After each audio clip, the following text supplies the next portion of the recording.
নিজের হাতে কোনো কিছু বানিয়ে দিলে বাচ্চা যখন তৃপ্তি সহকারে খায় তখন যে কি ভালো লাগে সেটা তো আর বলে বোঝানো যাবে না।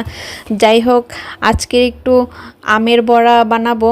2 দিন ধরে প্রচণ্ড পরিমাণে বৃষ্টি। আগে তো মুরব্বীরা বলতো, নানি দাদিরা, যে কলসের কান্দায় দেওয়াই পড়তে আছে। আসলে এখনকার অবস্থা সেই রকমেরই হয়েছে। এত পরিমাণে বৃষ্টির দিনে ভাজা পোড়া খাইতে কার না ভালো লাগে বলেন। তাই একটু চিন্তা ভাবনা করলাম যে যেহেতু আমের সিজন, তাই একটু আমের বড়া তৈরি করি। আম, দুধ, তারপরে ডিম, সুজি, ময়দা এগুলা মিক্স করে তারপরে এই বড়াটা তৈরি করছি। আর এই যে এইদিকে আমার মেয়ে আমারে কাজ গুছাই দিতে আছে। একদিকে আমি রান্না করি আর একদিকে সে কাজ গুছাইয়ে দেয়।